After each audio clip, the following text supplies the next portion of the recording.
election security and the integrity of the vote, you are being lied to. The biggest lie of all is that somehow our state's voting systems are not connected to the internet. We hear them say this all the time. Now, that may be true for the individual machines. It may not be, by the way, but it is certainly not true for all of the state and county databases. In fact, it's an absolute myth that it's not connected to the internet.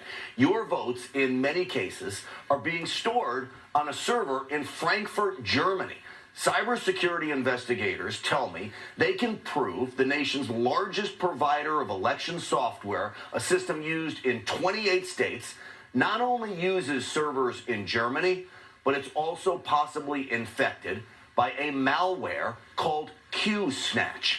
Investigators at Allied Security Operations based in Dallas tell me that they have found malware embedded in the software source code, which could be responsible for everything we're seeing right now. If that's true, even the nation's cybersecurity agency, CISA, warns QSnatch would allow hackers to find everything they would need to change votes in election databases across the country. Allied's co-founder, Russ Ramsland, told me he is not surprised he found QSnatch with the system as vulnerable as it is. He told this to podcast America Can We Talk? We can even see malware sitting there collecting all the credentials of all the county workers everywhere who are submitting information up, which means you can now go back into the county and change votes there too. Well, could this be what's responsible for all the malicious things we're seeing out there during this election? Maybe. He says because the voter results travel across a wide internet spectrum, from the county to the state, from the county to the election management companies, from there to the Associated Press, and ultimately the media, hackers, he says, can actually make changes to votes in the cloud and backload those changes into county databases. He also says he has proof that it's happening. They believe this cybersecurity breach of our nation's election system is responsible for the statistically impossibility of what happened to Donald Trump on election night. Think about it. 5 big swing states, all with Democrat governors, and suddenly the vote counting stops in all 5 states at the very same time. 3 hours later, the systems are fired back up. Joe Biden receives hundreds of thousands of votes. Not one goes to Donald Trump. Just look at Michigan. When the system came back online early Wednesday morning, 138,339 ballots, representing just about 3% of the turnout in Michigan, all go to Joe Biden. You can see Donald Trump's numbers do not change. He did not receive a single vote. This oddity in 5 states changed everything. Look at Wisconsin as well. It too saw a massive vote jump for Joe Biden. So we compared the registered voters in Wisconsin to the actual voters. Of the 3.6 million registered to vote in Wisconsin, 3.3 million actually did. That is a whopping 90% participation rate. 90%. Again, in America, that's unheard of when we saw a record-setting 66% voter turnout nationwide last week. Did all of those people in Wisconsin actually cast their own vote, or were their votes manipulated?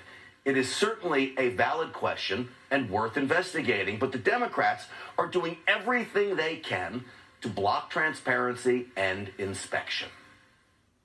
We then began to look and we realized how easy it is to change votes.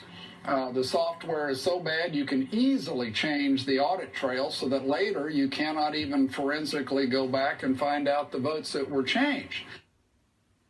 Did you hear what he just said? Allied Security, a company that has done election integrity work for the state of Kentucky, believes the nation's election system is so vulnerable, even the voter audit trail can be manipulated. In our investigation, we found ways to change your votes there at the voting place. We found ways to change the tabulation software itself. I'm going to show you an example of that in Kentucky in a minute. We found ways to change the database itself. We found ways to go into both of these and change the software that they have that again gets loaded into the equipment here, that goes to the equipment here. Why is the media not talking about this? I want you to watch what happens in this video from 2019, where the Kentucky governor's race gets updated in real time on the CNN screen. Watch this. This is some amazing video that you're seeing from CNN. Is there that CNN cut away from the update immediately when the Democrat, Andy Beshear, has 673,948 votes to Matt Bevin's 235,000 votes. Now watch when we back up the video and freeze the frame. Beshear goes to 674,508 votes, and Matt Bevin loses 560 votes, taken away from him. Now, if that happened in 2019, you better believe that it can happen today. In fact, last night on this program, we told you about Donald Trump losing a total of 10,000 votes from 3 Pennsylvania counties at the exact same moment. Suspicious, to say the least. So the Democrats wanted hard evidence of election fraud. I believe this is at least credible evidence. At the very least, it's enough evidence to launch an investigation. One state that is seeing similar voting irregularities is Georgia. So after the Trump campaign demanded a recount by hand of all ballots cast in Georgia this morning, the Republican Secretary of State, Brad Raffensperger, announced that he will get that hand recount done. To discuss